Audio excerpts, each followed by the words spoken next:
everyone. Once again, welcome to your favorite show.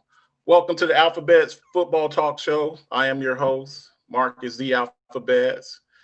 Um, Once again, we do a little 2 hour show where we try to take your mind off of all of the real world stuff that's going on and talk a little bit of football and relax ourselves on a Friday evening. Hello, everyone. First and foremost, I'd like to introduce my lovely co-host, Miss Ramona Die Hard Die. Die Hard's in the house, and I ain't talking about Bruce Willis. We got Die Hard in the house. How you doing, Miss Die? How you doing this evening? I'm doing great. Doing great. Good Happy to stuff. be Good here.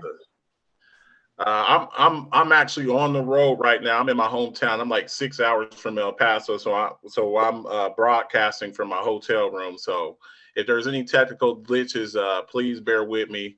We're gonna still try to get through this and give you the information as best we can. And also, I got somebody special in the house tonight. I got the host of the Fresh Perspective. I got Urban Goldie Hawkins in the house. Ravens up in the house tonight. What's going on, brother? How you doing? I'm doing excellent. Peace and blessings, everybody. Thank you for having me on your show. I'm looking forward to doing a little AFC North talk, so I'm ready to go. Sounds good. Sounds good. So, as you all know, we always start off with the news. It's been a very, historic week. We have a new football team in the NFL. Would you consider it a new football team? Not really new, but as you all know, the team formerly known as the Washington Redskins, they finally decided to change their name and their logo. They decided to keep the colors. There was a big debate over how what the team's next name would be, and they just weren't able to come up with something. It really kind of upsets me, and here's the reason why. They've been telling Daniel Snyder for decades. I think he's at the team for nearly 20 years. Get rid of the Redskins logo. Get rid of the Redskins name. And then when you finally do it, see, he was so stuck, and he just never thought it would happen.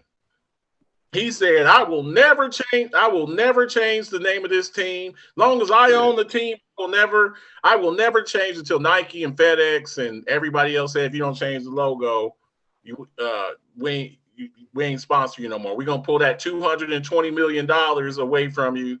And so after that, he kind of decided to, change his tune. So they're just gonna from now on they're gonna be known as the Washington Football Team.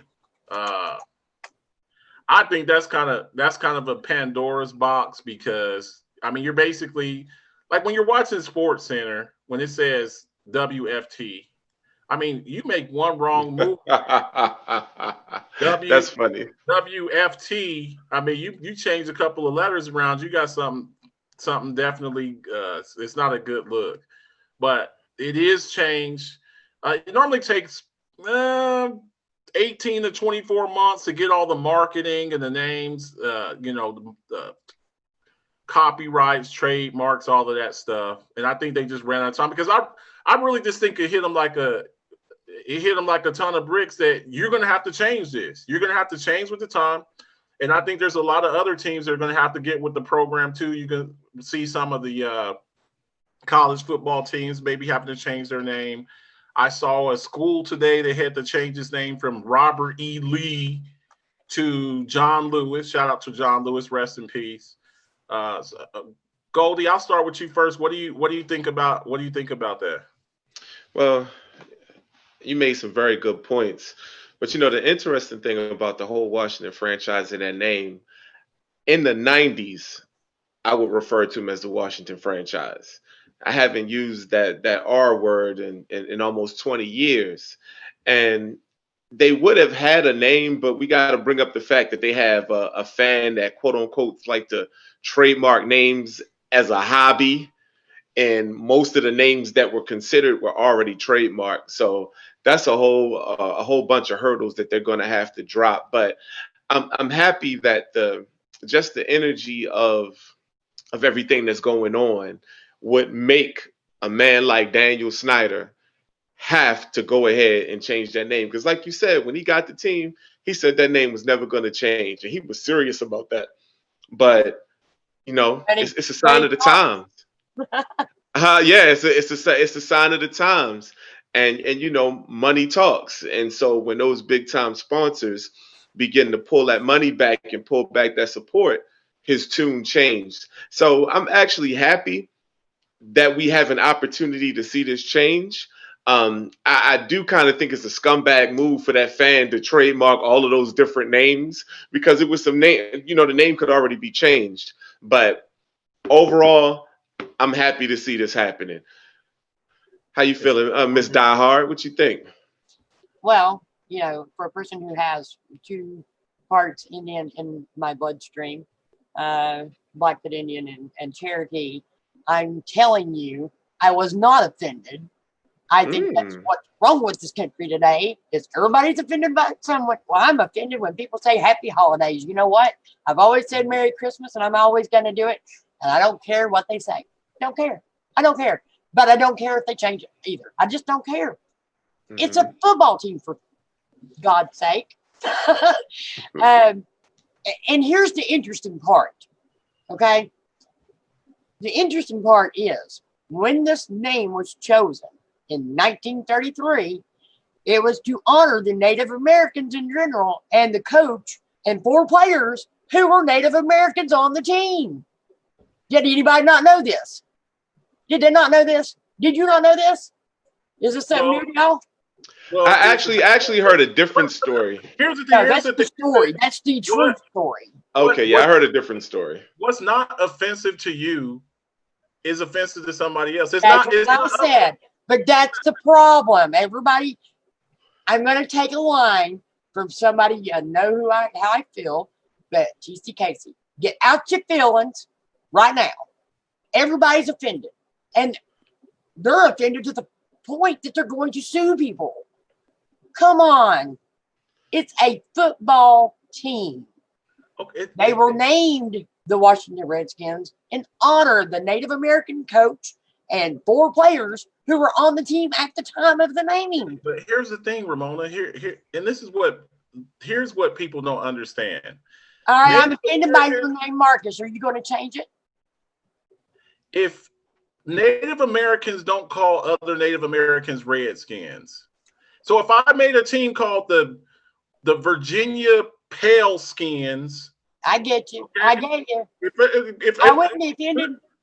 But I wouldn't be. But it's not about it. Look, it's not about just when you insult a whole, or if I said the Don Imus, he made a comment a few years back where he called the Rutgers basketball team nappy-headed hoes. I heard that and got fired for it. Well, I don't find that offensive. I do have nappy hair. It's not about. I'm sorry, but that was just a little bit different. Come on. But it's not. When you're sitting there calling somebody a hoe. Yes, it's a little bit different. You're calling somebody a redskin. You're judging them off. You're giving them a name off of their skin. So, like I said, if I said people call Cowboys rednecks. Who wants to be called a redneck? They don't care. Yeah. Somebody would care. I think so. I think somebody would care if they had a Rutgers redneck. If everybody from, what is the perception of people from the state of West Virginia? If I call everybody from West Virginia hillbillies, y'all are going to get mad about that. I'm not in West Virginia. I'm in Virginia. And I am a hillbilly. You're in Virginia. I'm saying the perception. I'm a country hick. Can't you hear the accent? Okay. It's a dead giveaway. When I went to Texas, they used to get me drunk, so I'd talk worse. That's Texas. Texas got a bunch of hicks too. But if somebody from the north called you a hick, somebody from New York City said you hick, you hillbilly, you're gonna get mad and run and fight them. I've got to read at least one comment. Okay, go ahead. Eddie V. Hill says, okay, then they should change the name of the Dallas Cowboys because that offends me. Yeah, but cowboy, come on, that's being extra. Cowboy is not necessarily an offensive name. Cowboys, rustlers. He's it a was Steelers fan, so we have a little natural that, hate you know, for Cowboys. you have to understand. You have to understand when you say certain stuff. This, and I don't want to turn this into a political show. We don't sit up here and turn this into a political. So this is the same thing. It's really kind of the same argument with the Confederate flag and the Confederate statues. Well, this isn't Robert E. Lee. Okay, I'm going to say this, and if I make people mad whenever I say this, it's going to piss you off. Robert E. Lee was a traitor.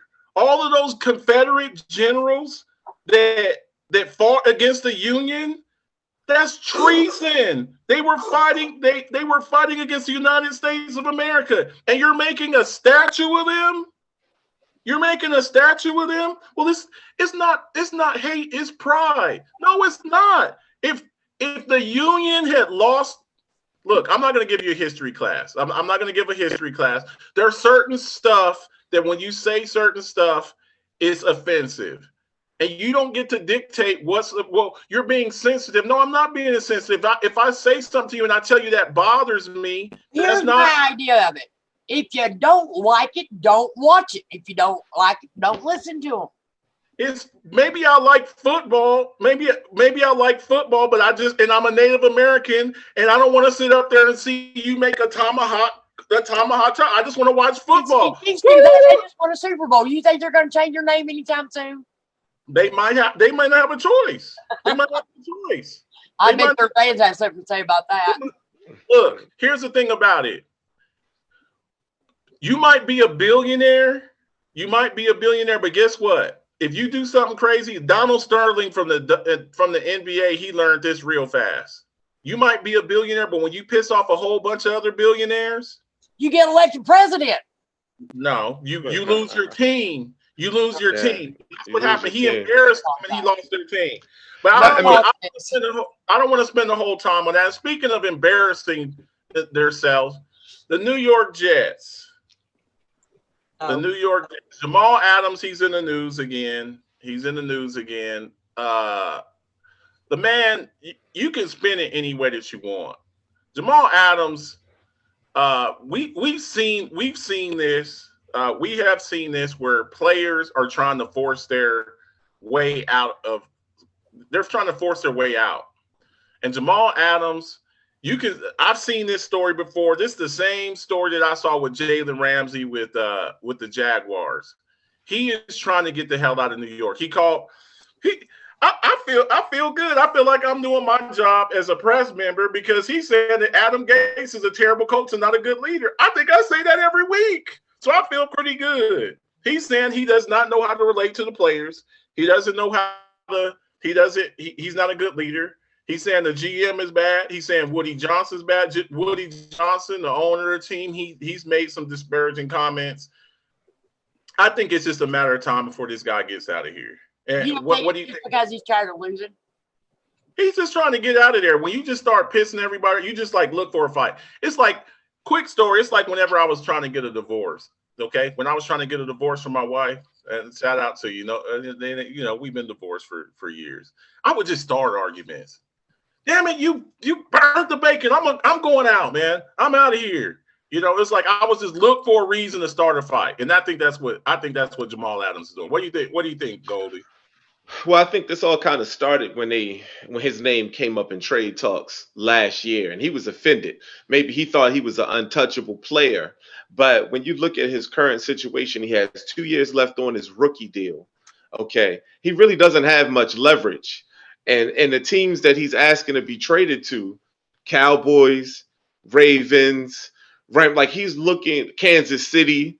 They're not gonna trade him to a Super Bowl contender. Not the way he's acting like that. That wouldn't be smart business. So really, he doesn't have much leverage. If he attempts to hold out, that's $30,000 a day. He's still on his rookie deal. He might almost have to suck it up and play, to be honest with you. But we'll see. He might make just so much noise in the media where they ship him out, but they're not going to send him to one of the teams that he's asking about. I guarantee that. He came to Pittsburgh. What do you think? What do you think, Mona? Y'all gonna have to pay Fitzpatrick, Ramona. Adam Gase is the problem. Where has he went that he's been successful?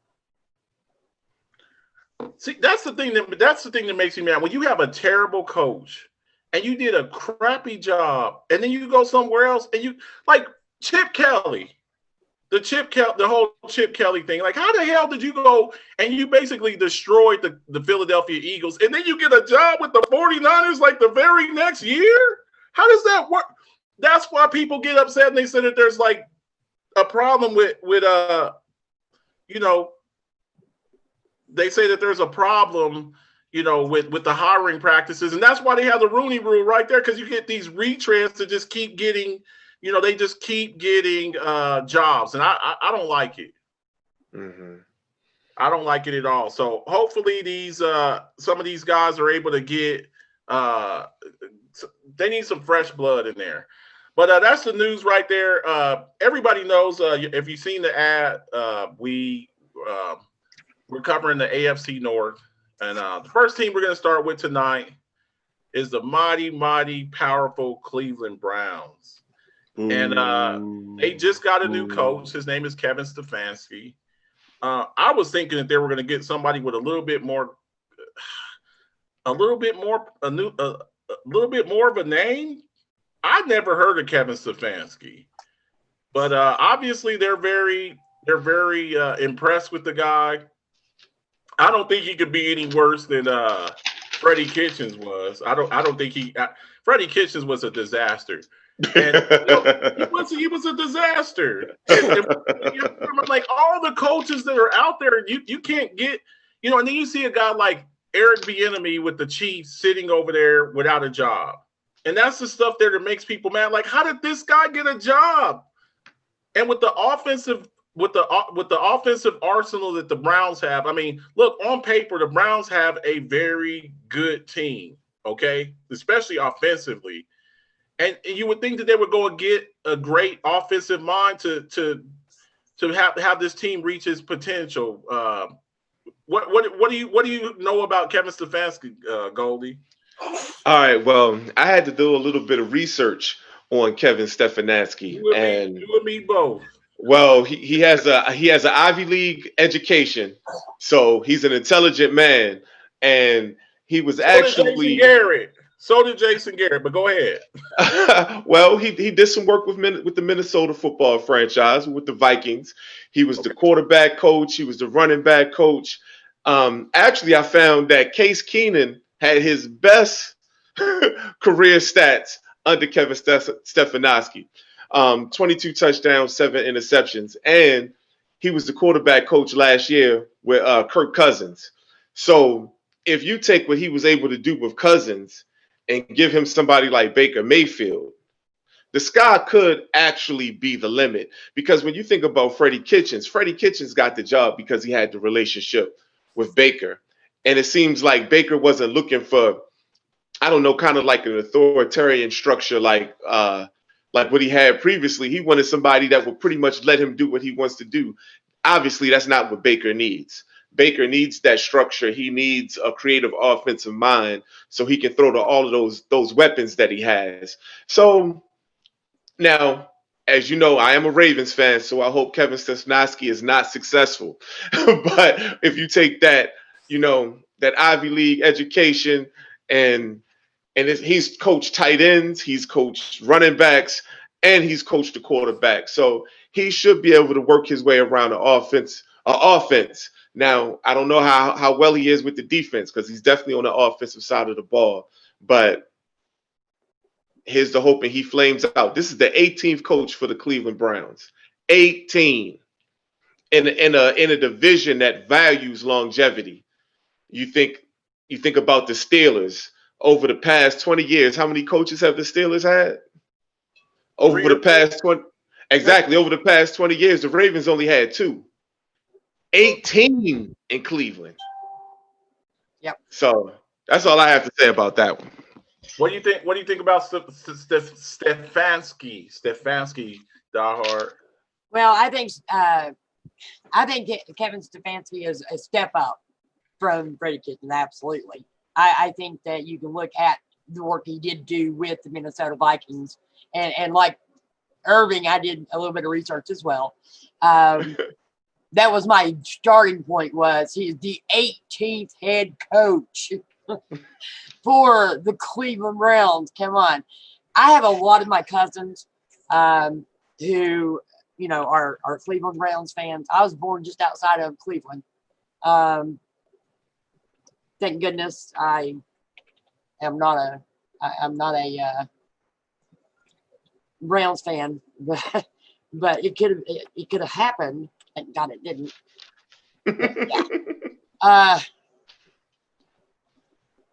Yeah. This coach brings a whole lot of offensive. He's more like an offensive leaning towards coach to begin with, because all of his work he did with them tight ends coach. He was assistant quarterback coach. He was the quarterback coach, and he's been an assistant head coach, an interim offensive coordinator, then the offensive coordinator for the Vikings.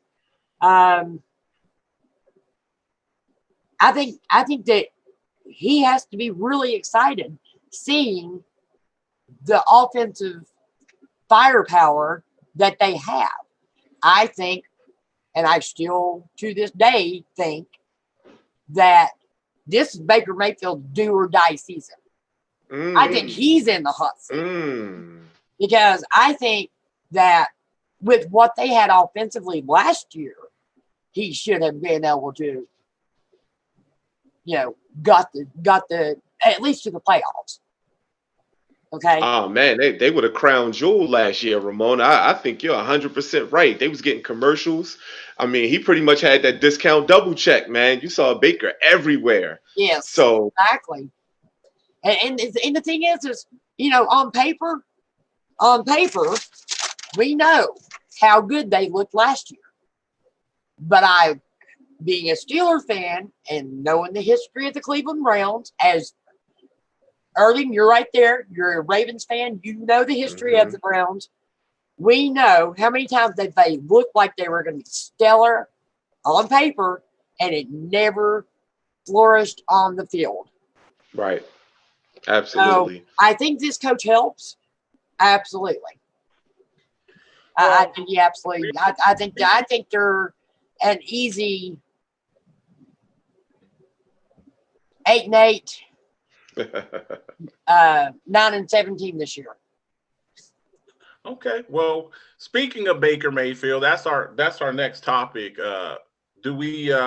Can Baker Mayfield Baker Mayfield in the 2018 draft? He was in that that big quarterback draft, the 2018. I believe 5 quarterbacks went in the first round. Baker Mayfield, Josh Allen, Josh Rosen, Sam Darnold, and Lamar Jackson all went in there. Baker went number 1, Heisman Trophy winner out of Oklahoma.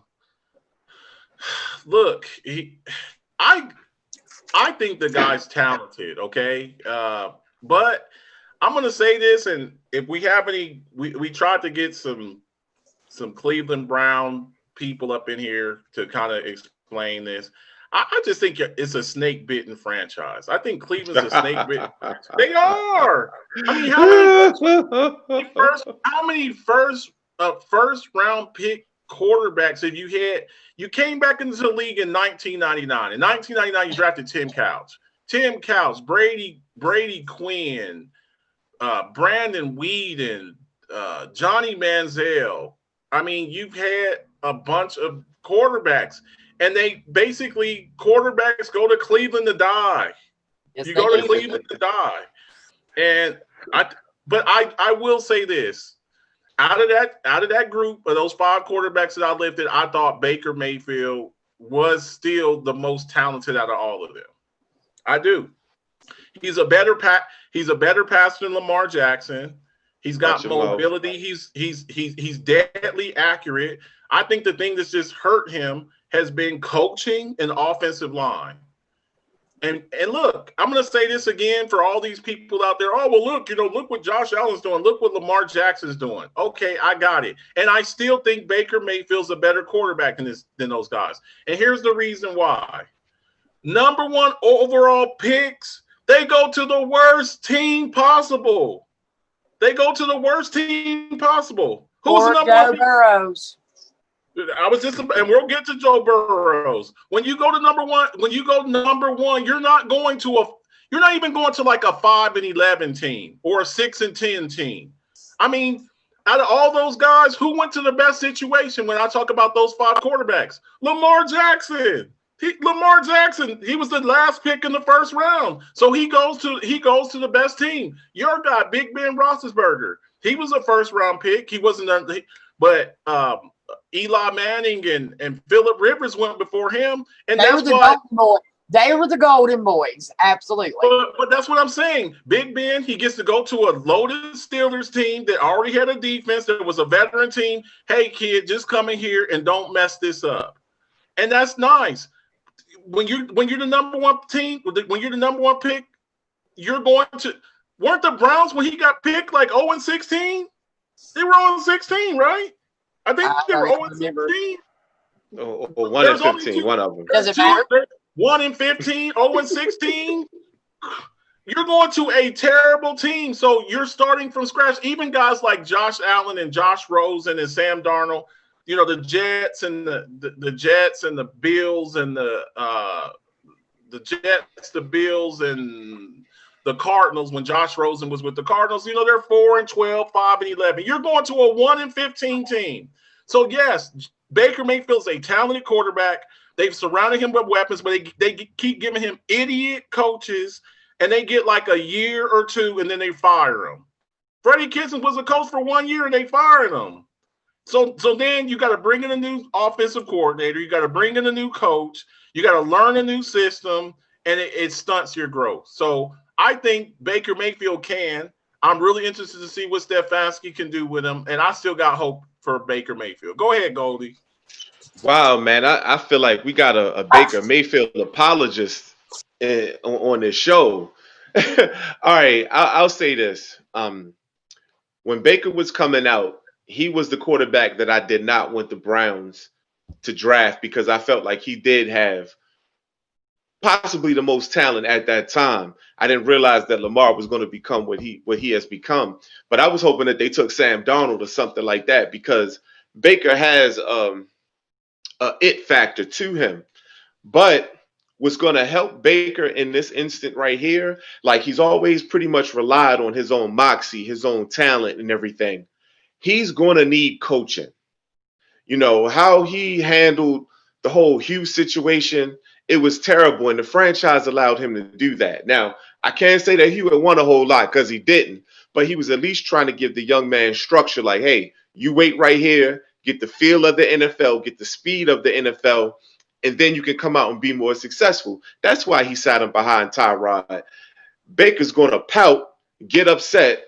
Hugh gets fired. Then we bring in his buddy who's going to let him do whatever he wants to do. And then it was terrible. It was no discipline on the team. How you have Odell Beckham Jr., Jarvis Landry, Joe Mixon, Kareem Hunt, and you trash and you don't make the playoffs? Freddie Kitchens had not Joe Mixon. Not Joe Mixon. Oh, not Joe Mixon. I'm sorry. Kareem Hunt and Nick Chubb. Oh, my God. Nick Chubb. Freddie Kitchens had to go. So what I'll say, I'll end it like this. Baker Mayfield has all the talent in the world. He is very gifted, but he has to humble himself and allow himself to be coached. And so he can he got top-notch receivers. Top-notch receivers. He got a top-notch tight end. He has a very strong defense. If they don't make the playoffs this time, the diehard might be correct. The clock might start ticking on the Baker Mayfield. He got to stay off of that discount double check. Go ahead, diehard. Oh, I've been biding my time. I think that's the biggest problem with Baker Mayfield. I think he's playing with a chip on his shoulder. and somebody needs to knock it off. Mm. Quite frankly, I honestly do. I absolutely agree. I think he needs to humble himself to realize that he has to work as hard as the rest of his team does. I do think that last year, some of their problems was offensive linemen.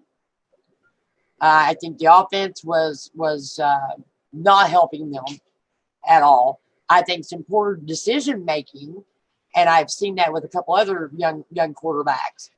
It's almost like he's just not real sure where to throw the ball at a certain point in time. And I thought he would grow out of that last year or 2018, but I haven't seen it yet. So I think it's still, the judgment's still out on him right now. I think that, he's got plenty of skill position players on that team. Plenty. Yeah, I mean, more than my team. I'm not totally sold on the defense. I think a lot has to do with how they gel together this year. They showed signs of greatness at points last year, and then lost to teams that they shouldn't have lost to, in my opinion. I think he either does it this year, or the Browns start searching for a new quarterback. I really do. The Browns have a stellar running game, and pretty daggone good receivers. It's up to Baker Mayfield to get the ball to them.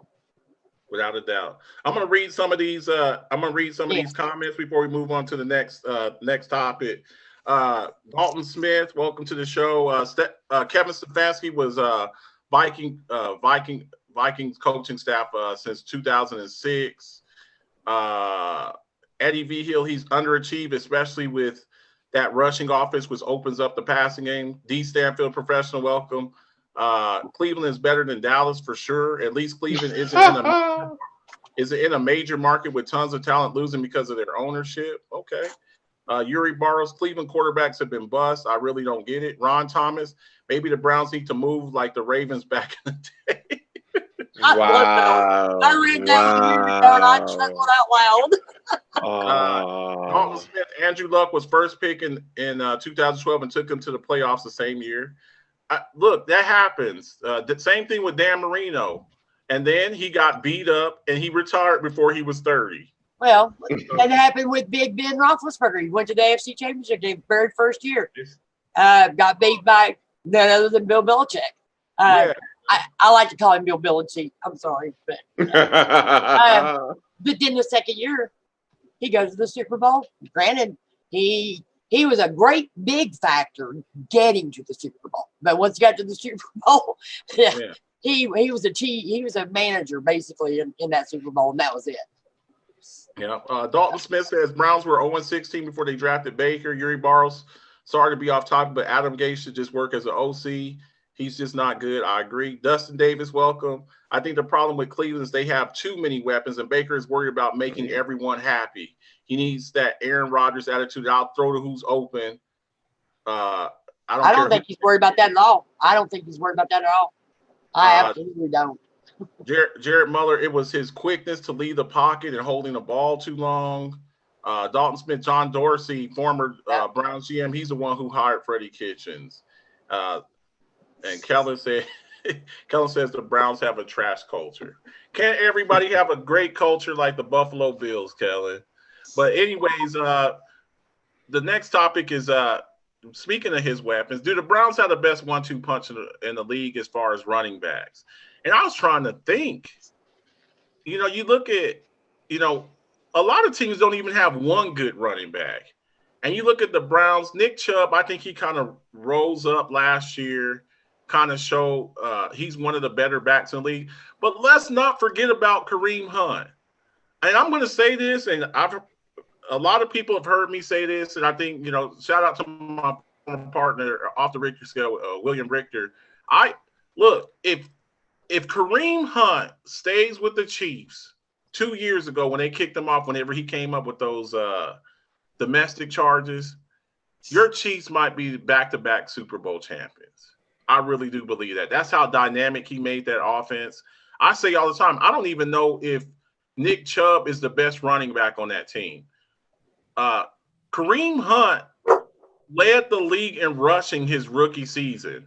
That's the 2017, whenever Zeke got suspended for six games for lifting up girls' shirts and all kind of other stuff. People forget how good Kareem Hunt was. So when you look at that, when you look at that 1-2 punch, you got two 1,000-yard backs who, if Nick Chubb went down, you have a guy who was a former starter. Let's not forget that when Kareem Hunt was with the Chiefs, he was a bad man. And the only reason he's not a starter is because, a lot of teams were like, they were looking at the PR, from having him on the team. But the guy could go anywhere. He's a backup in Cleveland. He would be a starter on a lot of other people's teams. So I don't know if they have the best 1-2 punch. I'm trying to think who has a better 1-2 punch with two starting running backs. And they very well could be. They very well could be the best 1-2 running back punch in the league. I think maybe this year, maybe Damian Williams and Clyde Edwards-Helaire maybe can give them a run for their money. I don't know. Maybe with the Dolphins, you got Breida and Jordan Howard. We'll see. But there's or the three-headed monster with San Francisco. So we'll see. What do you think, Goldie? I have to read a comment real quick because I absolutely agree.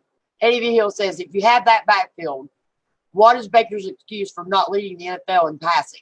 Just saying Landry and Odell back there, LOL, underachiever much? He did. The much I added, sorry. and you know what? That's probably why they hired an offensive-leaning or offensive-minded coach, because they have so much.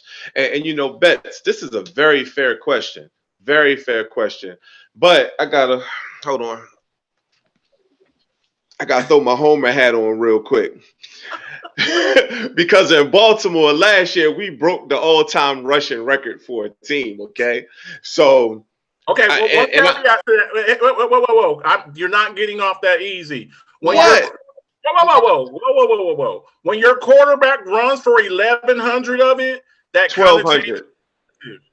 1,200. Okay. When your quarterback breaks the single season rushing record, that wasn't your running backs. I said 1-2 punch for running backs, not total rushing yards by your quarterback is the best running back on your team. Can I cook, please? Go ahead, bro. Can I cook? Look, over here, when you say something when you say something crazy on the Alphabet Show, we get you here. Go ahead, bro. Can I cook, please? Okay. So I got 1,200 from my quarterback. Okay, 1,200 guys, and then I got 1,000 from Mark Ingram. Ask the Miami Dolphins what they think about Mark Ingram when he came through busting like that, and then Gus Edwards. People like to call him the bus, but Jerome Bettis is the bus. So he's Gusto to me. So I got Mark Ingram. Okay. I got Gusto Edwards. Then I got J.K. Dobbins. Okay. I know he's a rookie, but he was probably the top running back coming out in the draft. Understand that record-breaking running game that was in Baltimore is going to be better. So although Cleveland has an excellent 1-2 punch, and I agree, Nick Chubb gashed us so bad last year. We fired two of the linebackers. We traded them and we went and grabbed some guys off the street. That's how bad Nick Chubb did us last year. Okay. Matter of fact, if Nick Chubb doesn't do to us what he did to us, we probably don't go 14-2. So they have a hell of a running game. But please, don't sleep on my Baltimore Ravens. Okay, we'll give you your respect. Go ahead, Die Hard. Okay, well, you guys been cooking. It's my turn. I think they could possibly, but I think, I think one of your comments about Kareem Hunt, is Chubb really the number one on that team? They're going to go with Chubb as the number one on that team. I think it's going to be up to Kareem Hunt to take that number one spot on that team. I just don't see Kareem running back behind Nick Chubb. I just don't see it. I think they're going to run where that what was that that Gary Kubiak style type rushing attack coming out of that zone right. read. Yeah, I do. And honest to God, I just don't know. You want to know whose running game I'm more scared of? I will tell you, I'm more scared of Baltimore's running game than I am of Cleveland's. And I'm scared. I'm plenty scared of Cleveland's. Don't get me wrong, I am. But we always do pretty well stop and run. I don't think that the Ravens got as many. They probably got some yards against us, but I don't think they got what they usually get from other teams that they were playing with the same style defense that the Pittsburgh Steelers have. So, okay.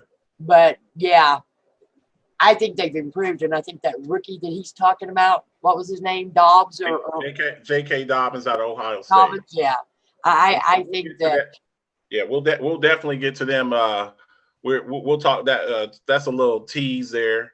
Oh yeah. I want to jump over to the. Last subject with the Ravens. With the Browns. I'm sorry. I want to jump over to the defensive side of the ball, and look, he's just got paid. Shout out to my man Andre the Torch Robinson. He said after that little incident with the Steelers that they were just going to cut him. I was like, bro, they're not going to cut Myles Garrett, bro. Number one pick in the draft. You better believe though, they have any more problems with this guy, he's going to end up having the same disposition as what was the other guy for Cincinnati. He's out in Oakland now. You talking about oh man, Vontaze Burfict. Oh yeah, Vontaze Burfict was a four. Look, no. 3 times last year, this man was fine. 3 times before he tried to kill a man on a football field with a helmet. No, don't go there with me. Don't go there. Don't hurt nobody, Ramona. Don't hurt nobody. As you all can see, Ramona, she's experiencing post-traumatic stress disorder on the air. She had a little flashback there. But I just want to know is I need my T-shirt. I need my T-shirt. I need to go get my T-shirt. I got you. We did when we think of the elite. He's a 4-3. He's a 4-3 defensive end, and I'm trying to think. Are there 3 better? Is Myles Garrett a top 3 defensive end? No. Go ahead. What do you think about this guy? I mean, you both of y'all see this guy twice a year. Do you think this guy's a top 3? And if he's not top 3, look, if you're gonna say he's not, then I need the guys that are better than him. At 4-3 defensive end. I'm not talking about 3-4 outside linebackers. So that's the first question we need to answer. Is he a top 3 4-3 defensive end? Well, my initial answer is definitely no. I would take Joey Bosa. I would take Aaron Donald, but I don't think Aaron Donald's he's a defensive tackle. Defensive tackle, but he can play on the end as well. Aaron Donald is very versatile. No, he can't. You don't think so? I think so. No, he doesn't. No, he's a straight up. Is JJ Watt healthy? Can I get JJ Watt? JJ Watt's actually JJ Watt's a 3-4 defensive end. But your question was defensive end. You didn't stress whether it was 4-3 or 4-3. Yeah, I agree. And then there's a guy that hasn't signed a contract yet that in the right situation I would put above him as well. And that's your guy Clowney. Don't say it. Don't you look, we gotta show what the rise up called Talk Your Ish. This is not Talk Your Ish, and this is not over here. You think Clowney's better than you think Clowney? Look, it's your opinion. You think Clowney's better than Garrett? I'm gonna say yes. And look, we haven't seen the best of Garrett yet. Garrett, his trajectory is top 3, and I think he could approach that. But at this point in time, he's not that guy. He's nice. Don't get me wrong. He's nice. He causes disruptions. But as a matter of fact, give me Nick Bosa. I take both Bosa boys over Garrett right now. Okay, and that's fair. They're both 4-3. They're both 4-3 guys. phenomenal hand fighters. And I wanted Joey in the draft, so I've always been fond of Joey Bosa's game. So, but no, Garrett is a problem. He will be a problem for Top the five, next. top 5, top 10. Is he top He, 5? he's top 5. He's Okay. definitely top 5. Okay. All right. I'll take that. Die Yeah, he's Hard. definitely top 5. I think, And don't let your look. and I'm not. I I think, honest to God, he is definitely top 3. I think he's better than Clowney. I'm sorry, Irving. I have to disagree with you on that one. I think he's better than Clowney. Okay. Um, Respect. my biggest concern with Myles Garrett, I already foresee problems with this guy. I've been watching and seeing how he did back in college, the things that happened and started transpiring, and the things that's happened since he's been in the NFL. 3 times fine last year. I think the guy has an issue, and I think it's all, I'm going to call it the AB issue. I think he's got I think he's got some kind of a TBI. He got some loose screws. I do. I think that he absolutely lost it on that field in that game. I'm sorry. I'm still, if we were riding down the road and you run me out of the road on my motorcycle and you stop and I took my helmet off and hit you in the damn head with it, I'm going to jail for a long time. Am I not? That's true. That's true. That's true.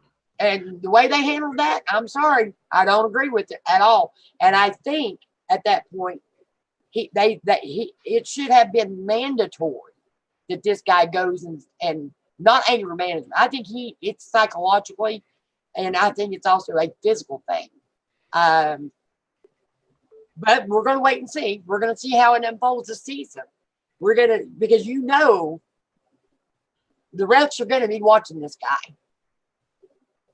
Well, I think what we see is talent trumping the situation. If this was Joe Blow, 5th string defensive end, he'd have been out of the league. But this is the number 1 overall pick, top 5 defensive end. He's going to get another opportunity. And that's what we're seeing right now. He just got paid. I wonder how Mason Rudolph felt when he saw that come across the ticker where, they backed up the truck for him. I wonder how Mason Rudolph felt about that.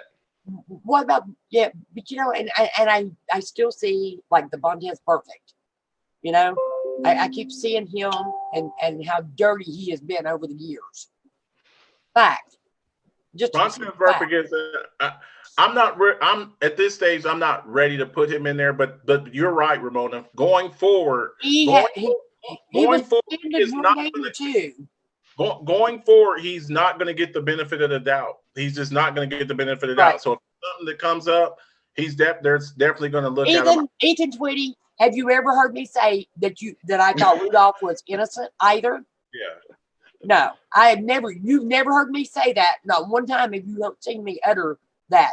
But Mason Rudolph did not take his helmet off and hit him in the head with it. Yeah. So, no, there's a big, huge difference. I'm sorry. There's still a big, huge difference. Without a doubt. Yeah, we got lucky with that situation. That could have been a lot worse. Yeah. We're gonna move on to our second. Let me finish because you interrupted me. I think he is definitely a top 3 if he can stay on the field. Okay. Well, it goes back to my old saying, and that goes with either injuries or suspension. The best ability is availability. I don't care how good you are, if you're always suspended or whatever, you're not. Exactly.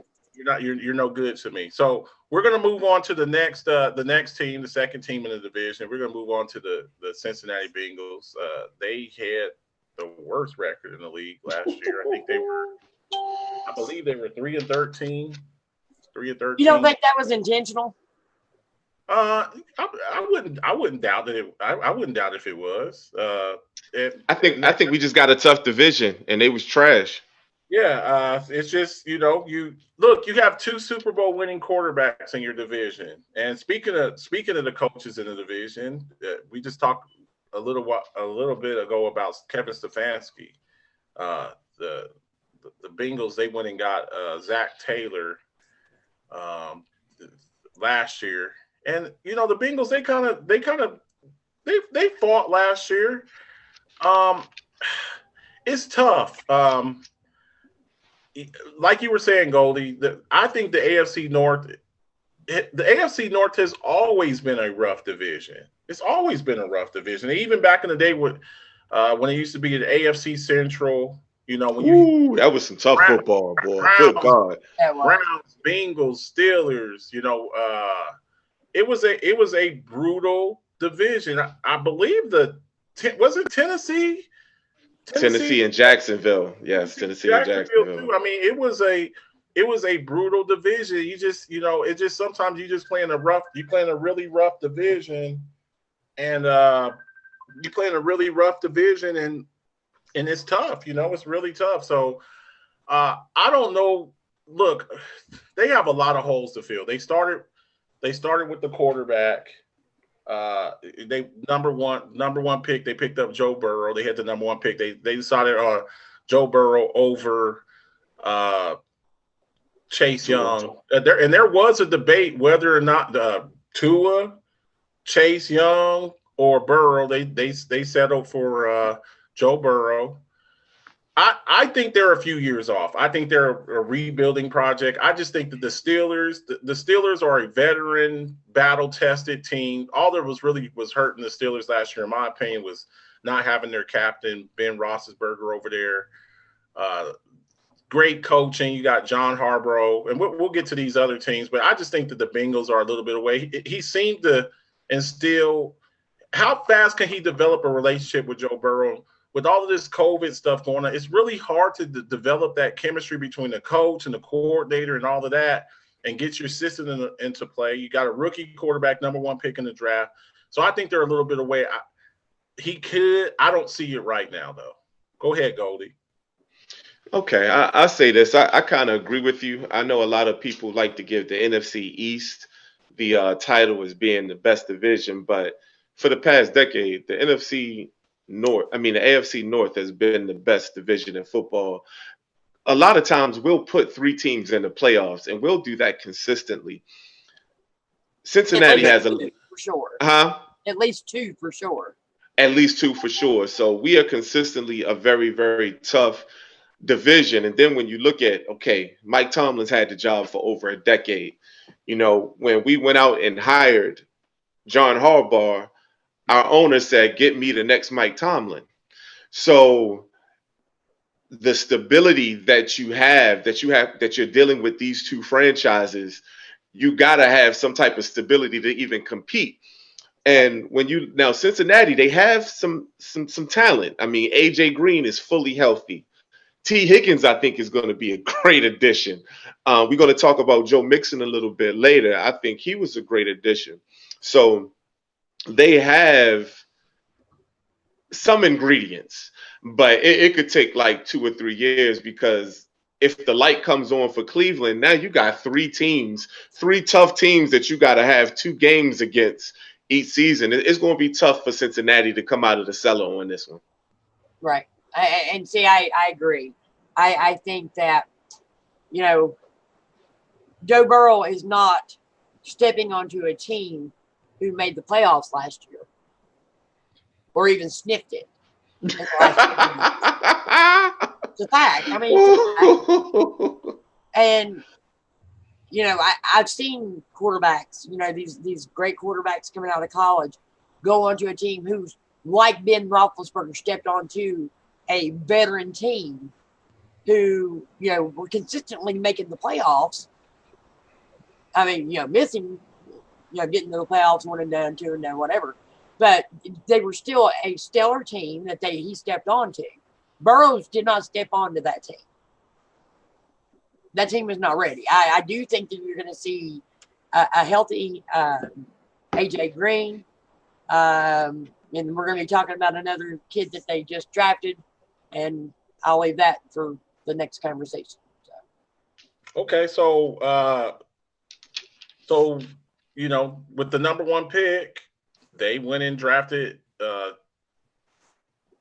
With the number one pick, they had went and They drafted Joe Burrow, but they've had some other players. They got a couple of good players on there. One of their better players has been Joe Mixon, the running back out of Oklahoma. And this kid, you look at him and you're like, this guy, he looks like a franchise back. And I thought, he kind of slid because he had some issues in college. Had a video of him to go back, punched a girl at a bar, I believe. Still got the video or whatever. It kind of had him slide. And there are a lot of teams that took him off of their draft boards, but he seems to be doing okay. I believe he has been an underachiever. I think he's extremely talented. He has all the tools. He's big, he's fast, elusive, but maybe it's just playing for the Bengals and not having consistent play at the quarterback position and not having your number one receiver out there most of the time because AJ Green's always hurt. Let's just be real. AJ Green is always hurt. Tyler Eifert was always hurt. So guys that John Ross been hurt. Was always hurt. So when all you have these guys and you're Andy Reid is up, Andy Dalton is up and down, and all your receivers are always hurt. Giovanni Bernard is always hurt.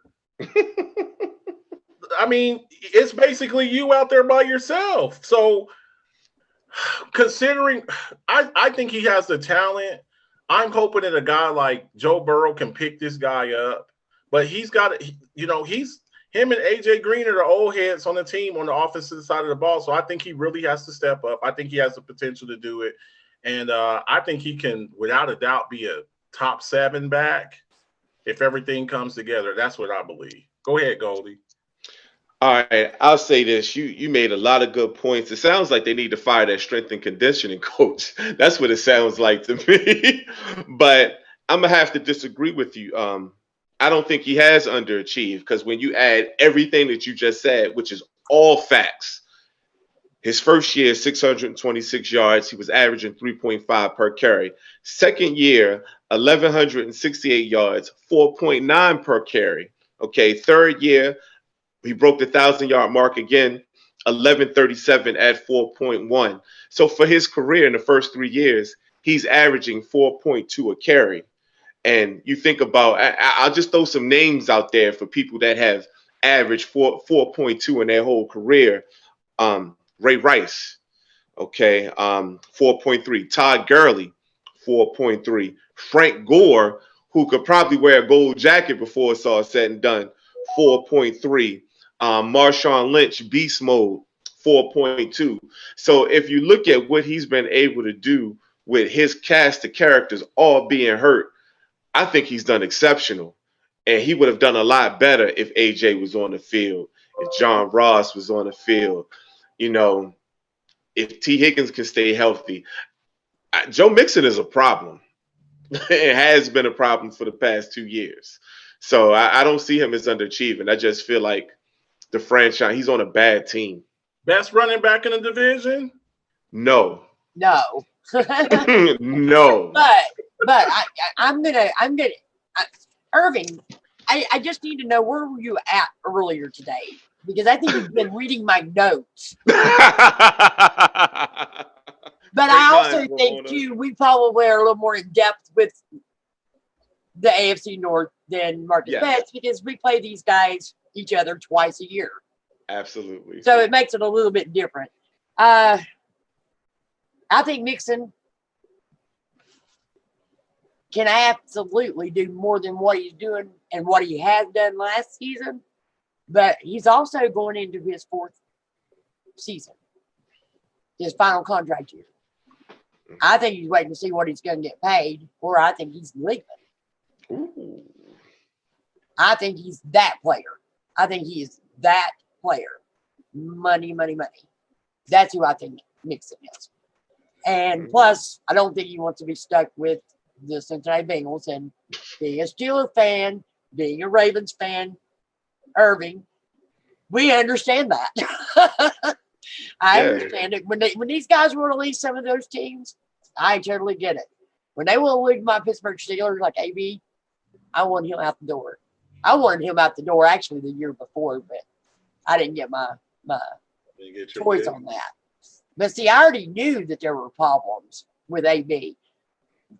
When he did the live Facebook with Mike Tomlin in the background, talking up his boys like yeah, that was a violation. Oh yeah, that was a violation. Yeah, and after that, I said no because he even laughed it off. He even laughed it off after he got in trouble for it. So I thought, no, this guy is not. He doesn't have the Steeler grit. He doesn't have.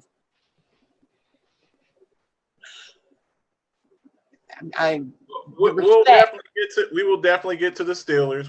We got the Steelers coming up. Ramona's up. Well, I'm just saying though, that's the reason why I think Mixon. Yeah. I think he's waiting for the money. I think once he gets that money, waiting his time to get up out of there, huh?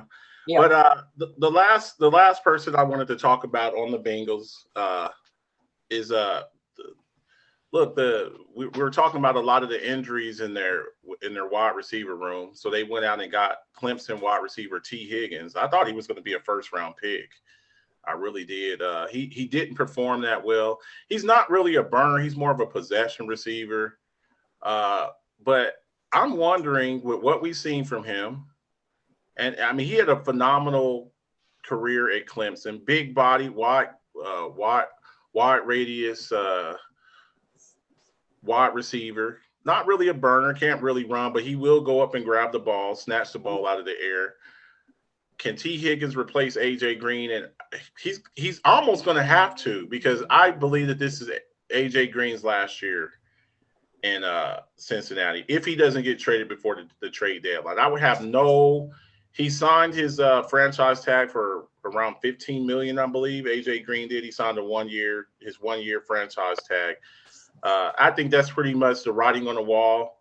A.J. Green's been very injury prone, and they go out and get this kid. They still have a guy like Tyler Boyd, and they have a guy, John Ross, more of a speedy, small guy. Not really a. Is that 4.22? Hey, broke the record, but it hasn't really translated on the field at all. He's got to stay on the field for it to translate to the field. Exactly. Yeah, he's always hurt. The best receiver in that team for the past couple of years has been, in my opinion, Tyler Boyd. So I think this kid is going to come up in there, and that's not taken away from A.J. Green. But like I said, if you're hurt and you're not there, you're not a factor. So pretty much Tyler Boyd has been the number one guy over there. I think this kid comes in, is able to contribute and build some type of rapport with Joe Burrow.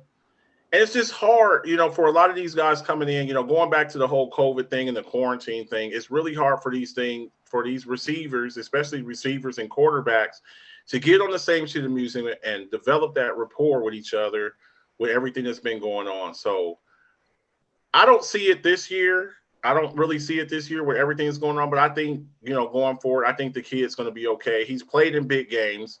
Clemson the past few years has been – in battles against Alabama, your college team diehard.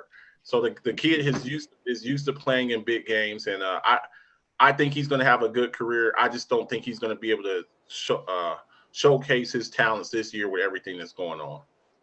What do you think, Goldie? Well, I'll say this.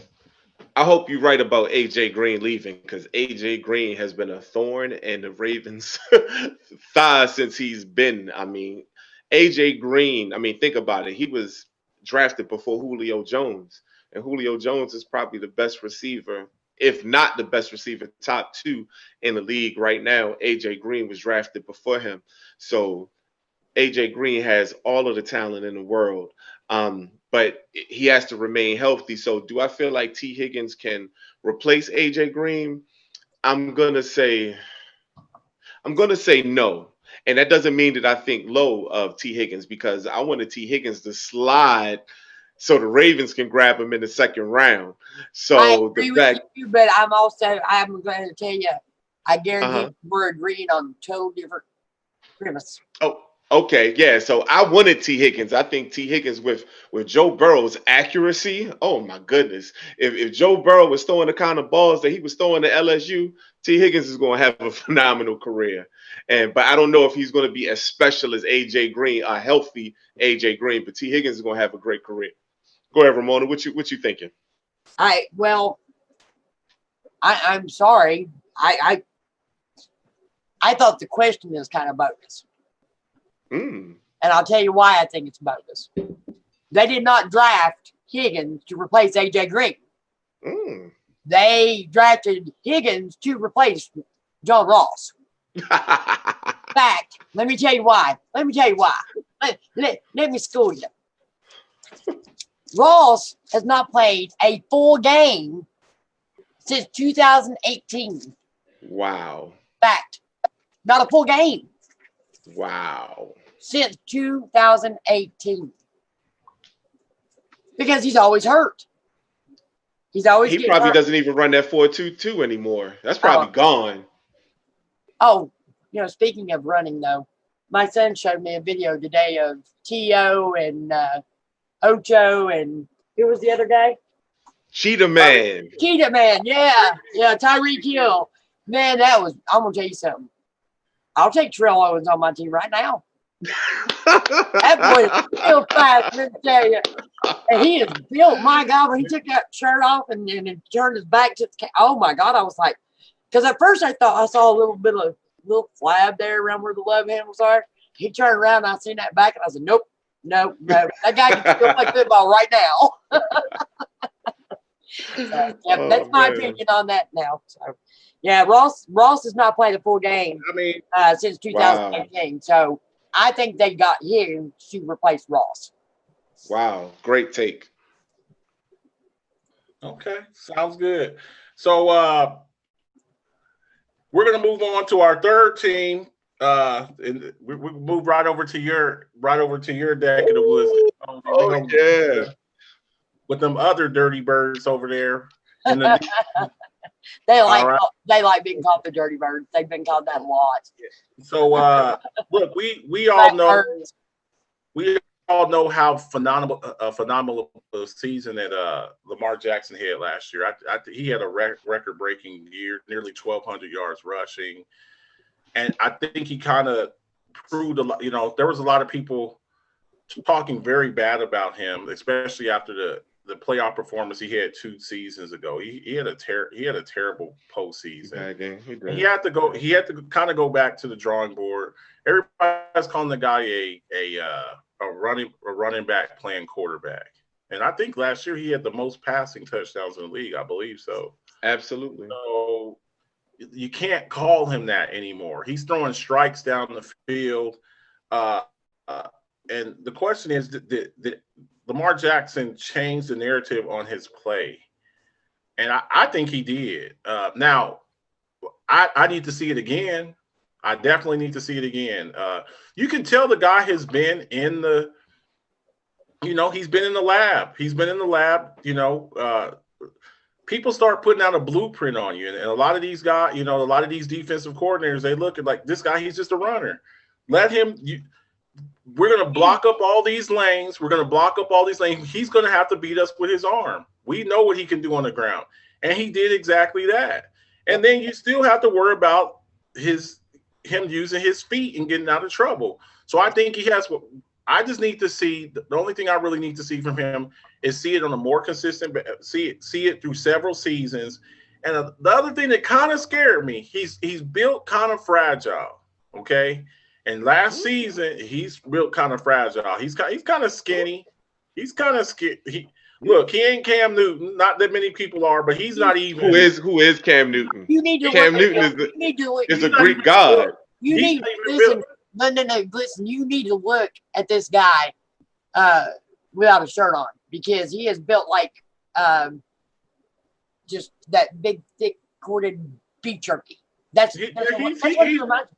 He's muscle. He's not even built like a Dak Prescott. Really, he's not that big of a guy. No, he's not big. His style of play, the way that he plays, I just think he needs to put a little bit more meat on his bones. And the thing that I saw a couple of times last year was him taking kill shots, and that right there, you can't take hits like that. You got to get down, live the fight another day. I need you for the next 5 or 6 years. I don't need you to play hero ball and take licks like that.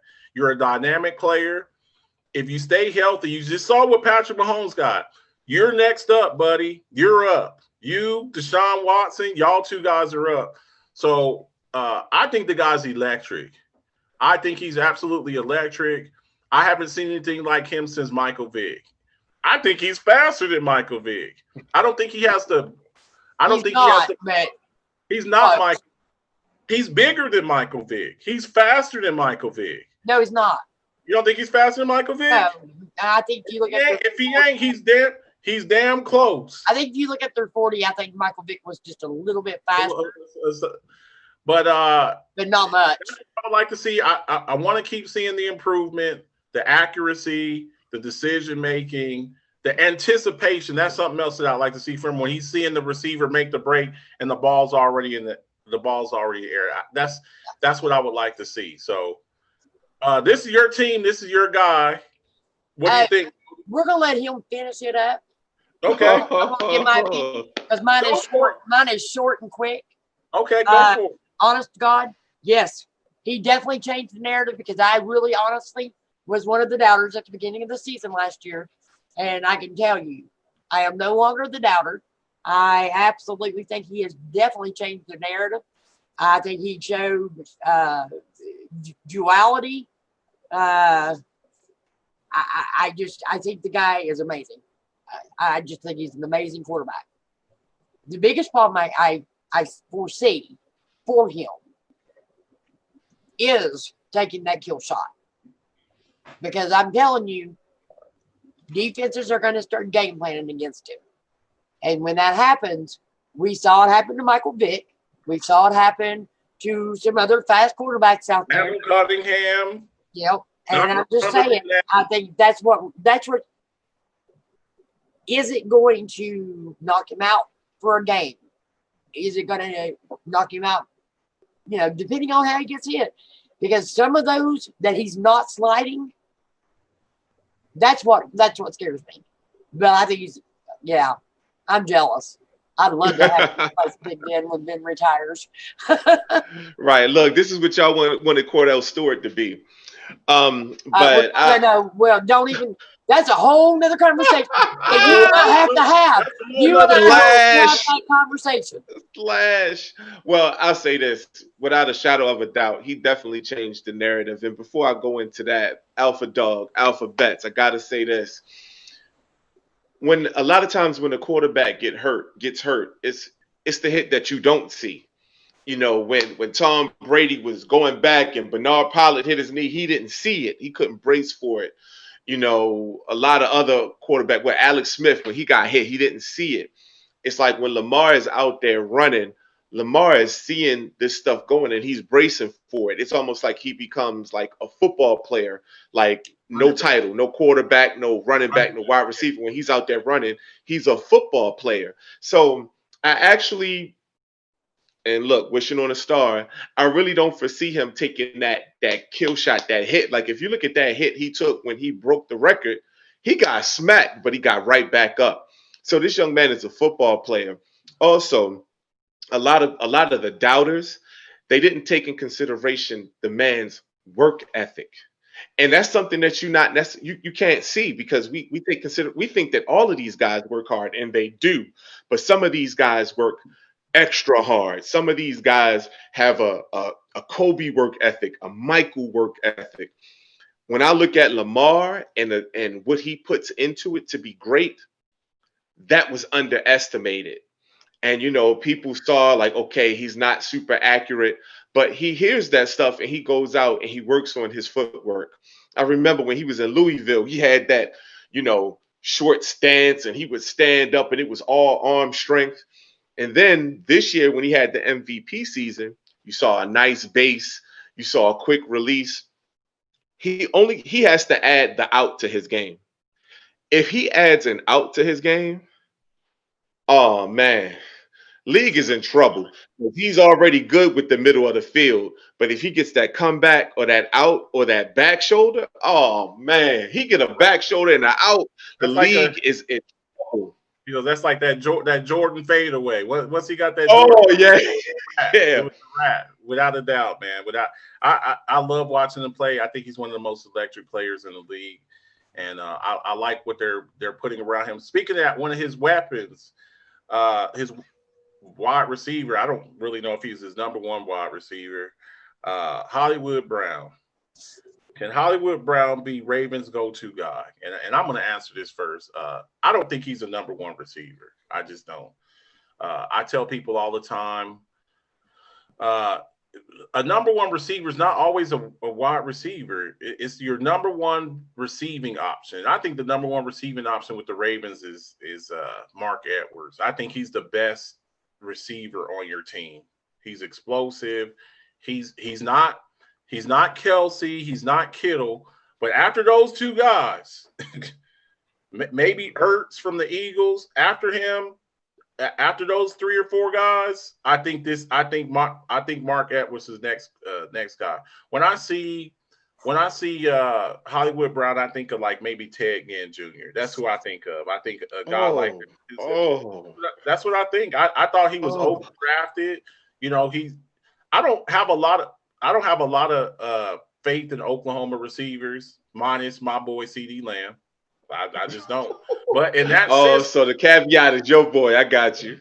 Well, I think he's bigger. He's bigger. He's more physical. That's that home cooking right there. But I do think that with what you all run, he's going to have he's going to have a bunch of opportunities where you have to worry about that Ravens running game so much. There's going to be opportunities. We've seen games where he just sneaks behind the defense, and if he gets behind you, he's gone. So I don't think he's the number one guy, but I think he's a hell of a target. I think he's a hell of a weapon. I think, I don't know, 7-8 touchdowns, maybe 800 yards, 850, maybe 900 yards, and that'll be a good season for him. Alpha Dog, he had 7 touchdowns his rookie year. See, once again, it's something that you have 500. And hold on, he had a bad wheel. He was not 100% healthy. He still had a screw in his foot. And then there's another thing that you're not taking into consideration. His cousin is AB. Now, Ramon, I know she already spoke about how she felt there was something wrong with him. But before he displayed those characteristics. That bone test Burford kit is what rattled his brains. Exactly. So before that, AB was one of the hardest working wide receivers in the league. He was drafted in the 5th round or something like that. He worked his tail off to become the number one wide receiver in the league. Who do you think Hollywood been watching all of these years? Have you seen some of Hollywood's workout tapes this summer? Oh, man, he's been working out with his cousin. He's been working out solo. This man took a jugs machine, hit the button himself, ran and caught the ball. He's been working. Look, him and Lamar. He's definitely fast. Him and Lamar, but he's added 20 pounds of muscle. So he's not that 165-pound guy ducking, trying not to get hit. He actually has added some muscle to his frame. Him and Lamar like this. The synergy is there. And so a lot of times when people think, number one receiver, they think that X receiver, that 6'4", T.O. kind of guy. Watch out, guys. Mark Andrews and Lamar are still going to have that chemistry. But Hollywood, I'm saying it here on the Alphabet Show, Hollywood is going to give you 12 and 10. Ooh, okay. You heard it first on Alphabet. 12 and 10. Now let me tell you something. Let me tell you something, family. When people come on making outlandish claims, I start taking jerseys and soda and all kind of stuff. Stuff like that. Stuff like making comments like that will have you buy me some Cherry Coke Zero. I'm telling you, man. But we'll see. Definitely, we have to talk about that off the air, though. Go ahead, Die Hard. Okay, and no, real quick. Eddie said he brought up Miles Boykin. Hey, listen, Miles Boykin is going to be strong too because Miles is our 6'4", 220, 4'4". Yeah, he the big body guy. But watch when you see 100% healthy Hollywood. Oh Lord. Okay. I don't really see a number one on that team. And let me explain why. I think with the talent that Lamar Jackson has with that arm, he can hit those receivers. And you don't have a defense that can cover each one of those receivers every play. And Lamar's fast enough to escape, to be able to get around the line, to see down the field, to see what receiver is open that ain't getting double teamed. And he's going to hope it's that 6'4" guy, because that's the only downfall I have with Hollywood Brown. He's got speed. He creates space, over and under, even in the intermediate levels, even. But he doesn't beat press coverage. He doesn't. That's how we controlled him when we played you guys. I think you definitely. I'm with you, Ramona. I think AB is going to continue to work with him. AB is a smaller guy too. He's 5'10", and he doesn't have Hollywood speed, but his work ethic and the way he studied and understood how to get open, right? He made himself into a number one wide receiver, and I think that's who Hollywood is emulating. My biggest thing about him is right now he doesn't seem to have that route tree yet. And I think he will develop it, especially if AB continues to work with him, because AB definitely had that route tree down. Yeah, without a doubt. I think that's the problems right now. I think that is he doesn't beat in press coverage, and he doesn't win a contested catch or jump balls. Yeah, then that's because of his height. That's just because of his height. Yeah, because if you're going to have corners out there who are 2 and 3 inches taller than him, and they don't have to be as fast, they can actually even be trailing him and still jump up and get that jump ball. So that's where I think he's not going to be a number one. I don't see a number one on that team. I think Lamar Jackson's got the arm strength. He can throw the ball to any of those receivers at any point in time if they're open. And you can't double team Boykin, Andrews, Hollywood, and the other kid. Can't think of his name. Oh man, we got some other guys. We grabbed two young guys. Now, the only thing what I'm worried about the rookies is I totally disagree with not having a preseason. I don't know what the issue is. Are you going to be safer from COVID if the games count versus preseason? I don't understand that. But we do have some some rookie guys that caught over 100 passes. We got Devin Duvernay and we got James Prochet that I'm excited about these guys in the near future. I don't think they're going to make a huge impact this season, but in the future, those guys don't drop balls. And I think about that playoff game that we lost. It was a lot of drop balls. And so we went out and got guys that had over 100 catches in a season. So I'm excited about them. Without a doubt. Moving on to, we just got done talking about the pass catchers on the team, but look, the Ravens are known for that running game, and they had a phenomenal running game last season. I don't expect things to change much this season. Mark Ingram, I've always thought he was a bruiser, really good back.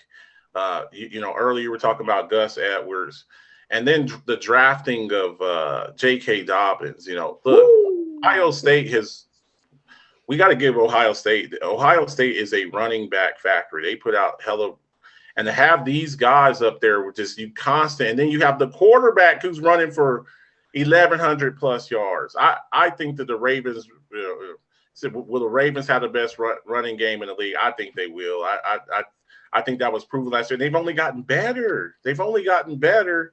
They beat you into submission. You get Mark Ingram, you get Gus. I don't want to call him the bus. I'm with you. Gusto. We got to call him Gusto. Yeah, the bus will always be Jerome Bettis to me. But then you add J.K. Dobbins to that mix, and I just think that running game is just going to go to a whole nother level. Go ahead, guys. I agree with everything that you just said. we saw the best run offense in the history of the league last year, and it's only going to get better. The only issue I see us having is our all-world right guard, Marshall Yonder. retired. He's a Hall of Fame guy, and look, we got him out of Iowa in the 3rd round. Who knew he was going to be what he became? But he was like the heart and soul of that offensive line. So we threw a little money at DJ Fluker, and we picked up some big bodies in the draft. So we'll see how that offensive line kind of meshes together. But our offensive line is built to maul and move and get people out of the way. So with the way our offensive line is built, we might break the record again this year, to be honest with you. Okay. Go ahead, Die Hard. Well, first I'm going to read 2 comments. Okay. Devon Stanfield, the Ravens hat looks like an Edgar Allan Poe's pet crow.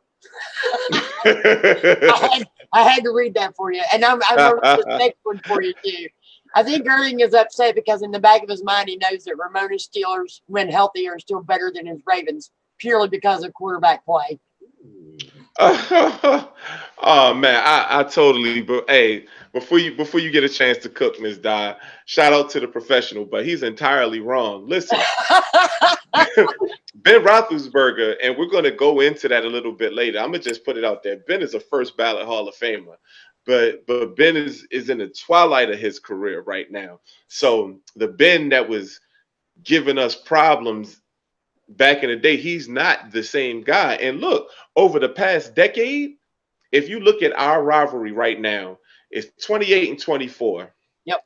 Y'all are up. You guys are up. But in the 2010 decade, we're up 13-9, okay?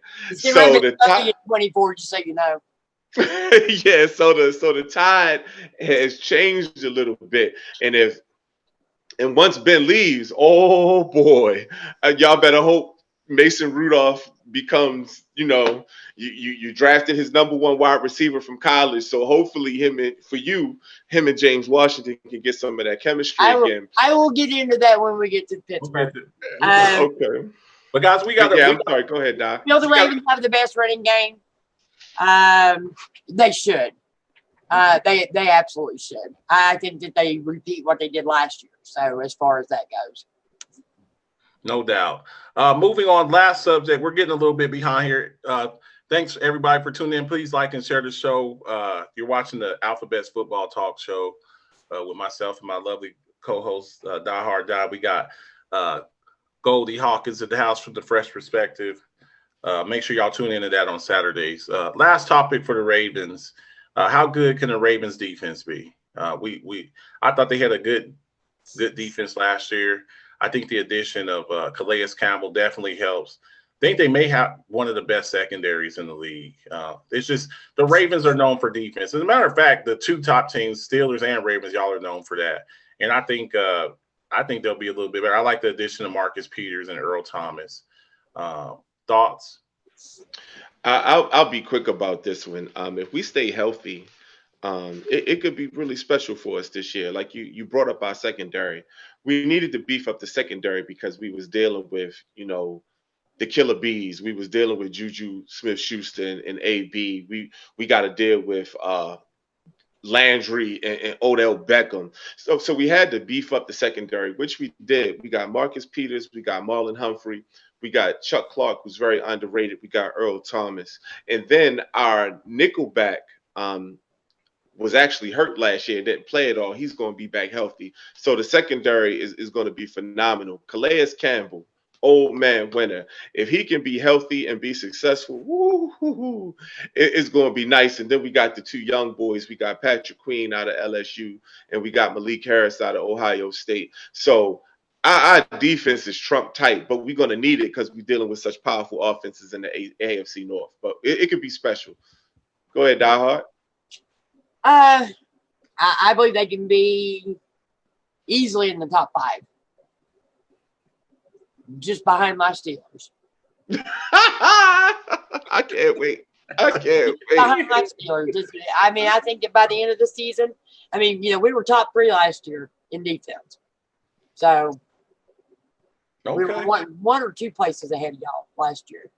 Shout out to Minka Fitzpatrick because y'all was toasting. No, wait a minute. You can't even just put it all on Minka. You got to talk about Devin Bush. You got to talk about T.J. Watt. You got to talk about that whole 3-4 defense, man, because you cannot absolutely leave those guys out. Come on. Without a doubt. And that leads us up to our last team, the Pittsburgh Steelers, Steel City, look, it's been pretty much a two-man race between the Steelers and the Ravens. And last season, the Steelers kind of fell off, had suffered a lot of injuries, kind of fell off from how successful they had been. We mentioned the Killer Bees and Brown and Ben and Bell, and they kind of had a transition. And Ben got hurt the first game of the season last year, and they kind of struggled throughout the season, but still trade at the trade deadline, picked up Minka Fitzpatrick. I questioned the move. I'll be honest with you. Giving up a first round pick, I thought that was a little steep. He came in, the guy was a difference maker. But I think he just added to the weapons that were already there. Without a doubt. But he was kind of mired in obscurity down there in Miami. To come to Pittsburgh, he just kind of really showed his playmaking ability. But is Mike Tomlin on the hot seat? The Steelers were 8-8 last year, and I thought once Ben went down, I was thinking like 6-10, 5-11, and they battled through. I thought if they had made the playoffs last season, I thought Mike Tomlin should have been the coach of the year. I think that was one of his finest coaching jobs, considering the injuries that they had last year. So, no, I just think that Steelers fans are spoiled. I'm going to say this, when you have a great franchise like the Steelers, the Steelers are a legendary franchise. Make no mistake about it. And I'm a Cowboys fan. They are a legendary franchise. The model of consistency. And when you look right after the Patriots, I think that consistency, you got to look at the Pittsburgh Steelers. And I think Mike Tomlin's one of the best coaches in the league. I just don't think he gets the recognition he deserves. Go ahead, Die Hard. No, I'm going to actually, I'm going to let the Die Hard go last because this is her squad. Okay. You know what, Betts? I actually agree with you. It was a fine coaching job that Mike Tomlin did last season because they Steelers should have been dead in the water. They was trash can at the beginning of the season, and he was able to right that ship. And as much as I hated the Killer Bees, I hated seeing the Killer Bees. The fact that Bell and AB left has given him another life. And you think about how patient the Rooneys are. It's many years I thought Bill Cowher should have been fired, and he kept on coming back. So that's just how the Rooneys do business from what I see.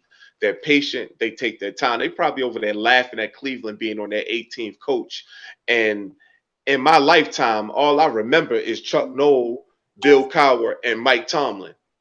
So it's something to be said for that organization and how they handle their coaches. If Tomlin was on another team, it's a possibility he could be on the hot seat. But since he's with the Rooneys, no, I would say no. Okay.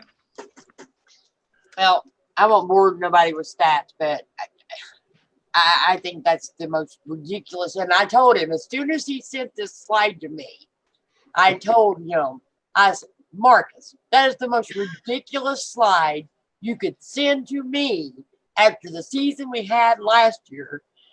There's just no way. There's no way that he's on the hot seat. Not in Pittsburgh for sure. I don't think he'd be on the hot seat with any team in the NFL with what he did with that team last year. He took a riddled up, injury-riddled offense, a third string and fourth string quarterback, and took that team 8-8. Same as your Dallas Cowboys. I mean, facts are facts. We almost made the playoffs. Had certain teams lost. Tennessee. We had been in the playoffs. Talk about Tennessee. Yeah, but I just know not unless he's looking to retire, and then he'll just retire. There will be no firing of Mike Tomlin. So, okay. So that leads us. Go ahead, Goldie. Oh, what? No, I finished. You went already. I'm sorry. Yeah, so well, that leads us to Big Ben, the quarterback there, and is Ben Roethlisberger given enough credit? And I'm going to answer that plain and simple. No, I don't think he gets enough credit. the elite quarterbacks that always come up. You hear about Aaron Rodgers, you hear about Drew Brees, you hear about Tom Brady. You know, you hear about these guys, and I never hear Ben Roethlisberger's name mentioned. I never hear it. And I enjoy watching this guy play. He's rugged. You know, he's a little older now, but the guy is rugged. I love the way he takes chances down the field. He's just, you know, I just don't think that he gets the credit he deserves. He's 8th all time in passing yards. 8th. You know, we talk about Brady and Breeze, you know, with you know, it's 70-something thousand. This guy's got 56,000 yards and 2 Super Bowl wins. He has more championships than Aaron Rodgers and Drew Brees. And he just doesn't get mentioned with those guys, and it drives me crazy. So no, I don't think that he does. Honestly, I think he's the best quarterback in Steelers history. I believe that. Whoa. That's my opinion. I think Bradshaw was he was surrounded by a bunch of Hall of Famers. And that's not to take away from Terry Bradshaw. He's a great player. But I think Ben Roethlisberger is the best quarterback in Steelers history. And I think he needs to give him the credit that he deserves. That's my take on that. He's broken every record so far, so. I have to say this. When it's all said and done, Ben will be a first ballot Hall of Famer. And I think that's the credit that he deserves. So I think he does get the credit. When you think about people mention Eli Manning, they're going to mention Phillip Rivers and Ben Roethlisberger. And Phillip is the only one that didn't get it done. So, you know, Eli got 2, Ben got 2. So personally, I feel like Ben does get the credit that he deserves. They mention him as a multiple Super Bowl winning champion. He will have a gold jacket. You think about all the power that he has in Pittsburgh. It drove AB crazy. You know, he felt like he should have been getting more love, and Ben got all the love. Ben got his own talk show, and, you know, Ben is the man there. So I definitely think he gets the credit that he deserves. Everybody know, if you ask anybody, is Ben Roethlisberger first ballot Hall of Fame? Everybody's going to say yes. So I think he does get the credit. People in the comments who are saying no. So let me look at these comments real quick. He's definitely first ballot. Definitely first ballot. And we've dropped quite a few viewers, so I don't know if they're still, you know, actually there or not. But I'm going to tell you, as a Steeler fan, I've heard way too many say absolutely not. All right. I don't think he gets enough credit. I absolutely don't think he gets enough credit.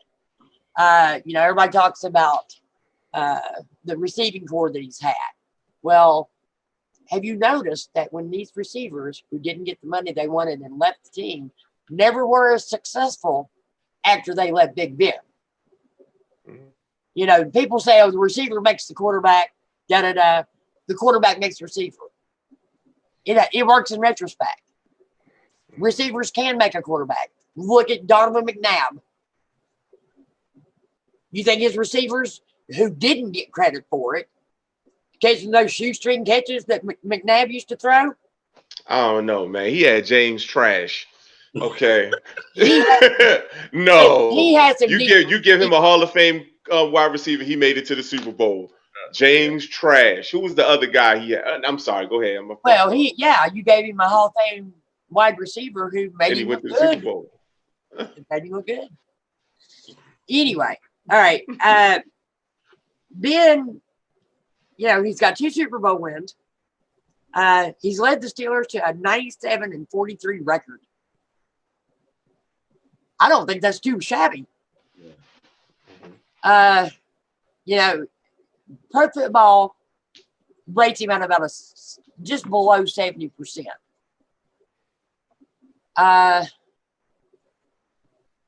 He doesn't look good, really, on paper. He doesn't look good on paper. I agree. He absolutely doesn't. But he's a field general. I don't care what anybody says. He is absolutely a field general and always has been. And I think he's twice the quarterback that Terry Bradshaw was. Bradshaw was a good quarterback who excelled in the postseason. Ben's kind of actually a little bit the opposite. Ben excels throughout the season and then gets to the Super Bowl. And, you know, it's him throwing that pass in the corner of Santonio Holmes to win a Super Bowl. To Mike Wallace in the other corner to win a Super Bowl. It's him throwing those passes to those quarterbacks in the right spot to get those touchdowns. That's what Ben doesn't get credit for. That is what Ben. I'm sorry, but the second Super Bowl, absolutely, he should have been MVP in that one, in my opinion. So I won't go on, but I will say this. He's third in playoff wins with 13 behind Manning and Brady alone. Those two, that's it. He began as a game manager, and he started in the NFL, and he became a gunslinger. And that's what he does. That's all I got. I have a lot more, but I see we're running kind of out of time. So. Okay, we started a little bit later. We're at an hour and 42 minutes, but we're gonna speed it up a little bit. I need real quick answers on these guys. We got about 12 minutes left. We started a little bit late. Juju, Antonio Brown left. They had a bunch of. I don't even want to talk about Antonio Brown, but while he was there, Juju kind of stepped up, was voted as a MVP of the team, and kind of rubbed AB the wrong way. And Juju had the opportunity to be the number one last season. I think there's is he a number one? I think the jury's still out on that. Playing with a third or fourth string quarterback with Duck Hodges and Duck Hodges and Mason Rudolph, you don't really get a chance to really evaluate the guy and to show his true talent. I think he's a hell of a receiver. I think some of the other guys, look, Ben Roethlisberger is going to find those guys. He's going to find them. That's the difference between we just talked about Ben Roethlisberger. Ben Roethlisberger likes to throw the ball all over the field. So I think you're going to see Juju step up a little bit. It's hard to look good when you got a fourth string guy, third and fourth string guy in there. I think he can be. I don't think he really showed it last year, but there was some asterisk next to that. So we'll see. I like. By the way, something else about Big Ben. He has the most 500 plus passing yards in NFL history. I have no doubt about it. He's been on some of my fantasy leagues, and he threw for 6 touchdowns in back-to-back weeks, and I had him on the bench. If y'all tell anybody that, I'll deny it. So, yeah, without a doubt. Without a doubt. So, all right. Go ahead. I'll say this. You threw out a lot of caveats and you threw out a lot of asterisks, but at this point in time, I'm going to say no. First year, 58 receptions, 917 yards. Of course, AB's on the other side. Second year, 111 catches, 1,400 yards. AB on the other side. At that point, I probably would have said yes.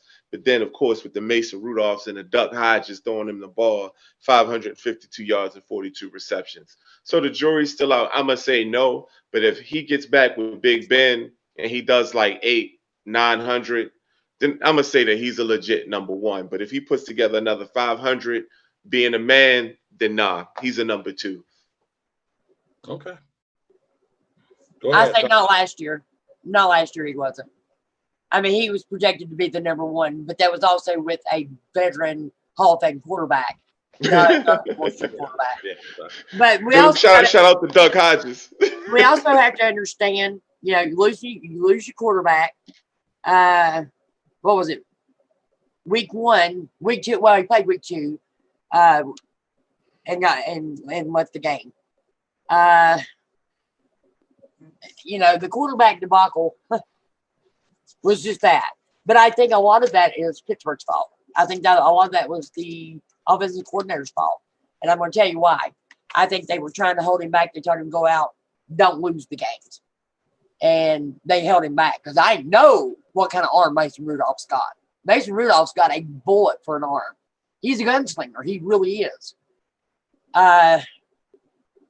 You also got to take into effect that, he was injured last year.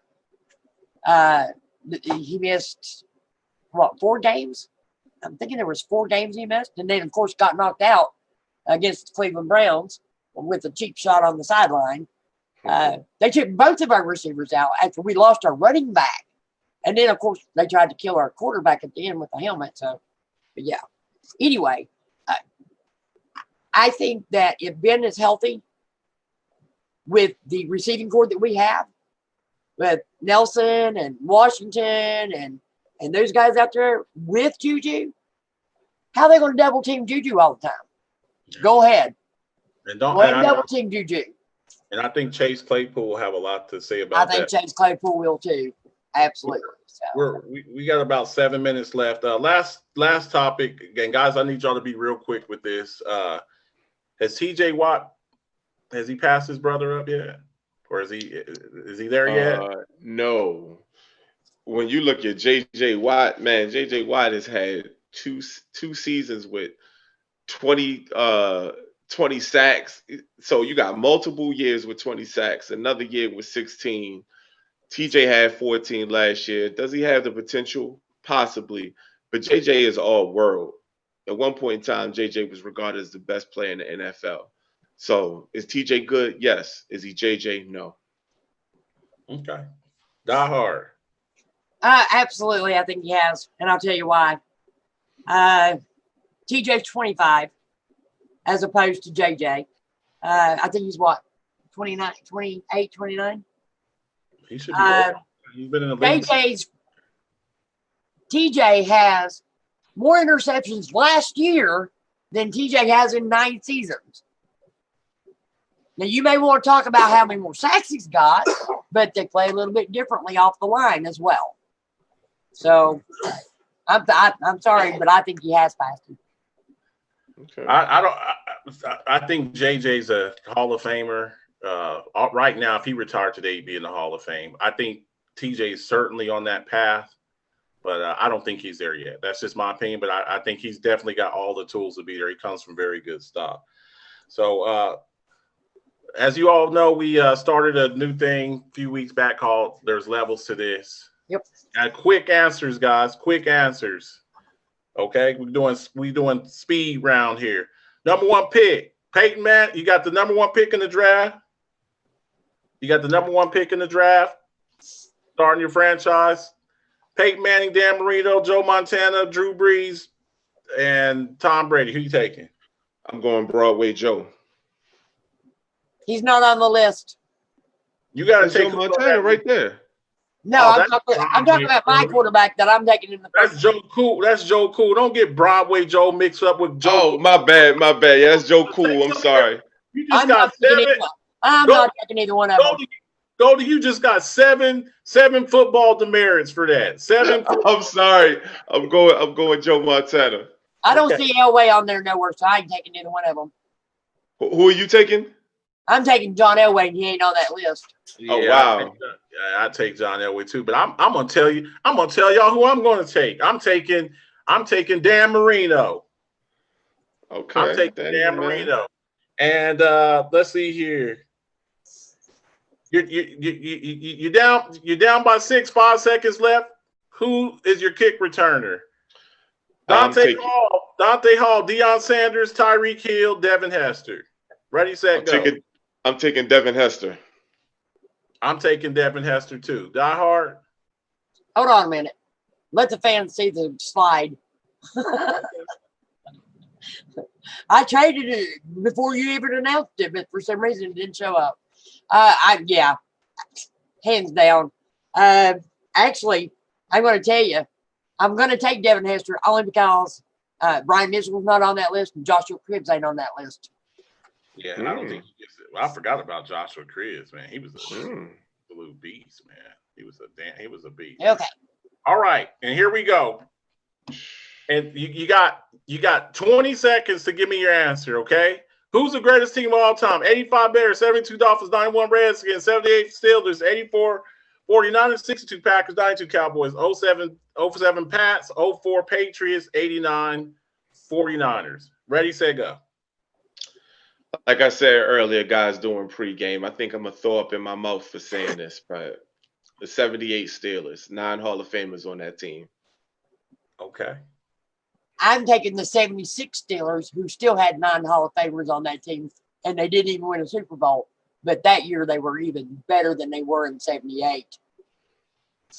Okay, and with me, I'm taking the 89 49ers. I hate That's a good giving team. anything to the 49ers.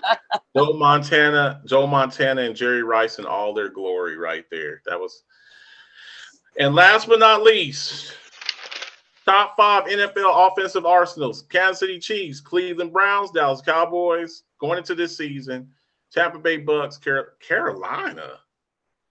Who made the okay? Oh, I said somebody bumped her head when they made this list. Yeah, Carolina's not even. Oh yeah. I mean, Baltimore, I think, is going to be at the very top of that list. Yeah, Baltimore should definitely. Then I'll give Kansas City Chiefs second. Okay. And on paper, I will give the Cleveland Browns third. Okay. I'm just kind of shocked that the Steelers ain't on there somewhere if Ben's healthy. I'd knock Carolina off. I'll leave the Bucks there because I still think that he's going to have a hell of a season in Tampa. I don't agree with number 5. Carolina Panthers should not be on that list. No, Carolina. The only reason why Carolina is on that list because McCaffrey is dynamic. But I went KC 1, Dallas 2, Atlanta 3, Ravens 4, and them Eagles 5. Ooh. I don't got that much faith in Carson Wentz. Okay, and with that, guys, that is it. We squeezed out as much lemonade out of this lemon that we could get. It was fun. Go! Shout out to the hotel internet. It worked fine. I was wondering, bro. I was wondering. Well, she's got the slot up. I want to wish a happy birthday to my number 2 boy, Matty Nice, a.k.a. the Alphabets 2, my son. Go Eastern New Mexico. Happy 21st birthday to my son. I hope you have a good one. I'm about to go link up with him. I'm over in Clovis, New Mexico. Shout out to Clovis, New Mexico. I got the dirty curry on it. Shout out to everybody in Clovis. I'm up in the room. I'll see y'all. Last words, guys. Last words. I'll say this. With everything going on with COVID, it's nice to finally see some sports, but I hope the hindsight being 2020 is not that we rush this. Just want to send good energy and prayers to everybody and hope everyone stays safe and that we don't get anybody killed per se for the sake of entertainment and money and TV contracts. So I pray that all of these guys stay safe and that the leagues do a good job of keeping everything clean and keeping everybody, just healthy and COVID free. But I am excited. Sports are back. But I just hope that when it's all said and done, we can look back and say, hey, it wasn't that bad. I don't want us to look back and be like, wow, I used to like that player. I hate that he lost his life that way. Yeah. I feel the same exact way. I want to thank all the viewers. I want to thank Irving for coming to the show. Thank you for having me. Back anytime. Had an absolute blast. I don't get to talk football with anybody really in my conference except for my cousins, and that always turns out not too pretty. So, they're Cleveland Browns fans, so what do you expect?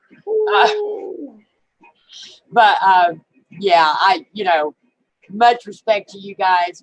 One thing I can say, as much as I love my Pittsburgh Steelers, I respect each and every team in the NFL, even the Patriots. But I really respect the teams that we play against twice a year. Mm-hmm.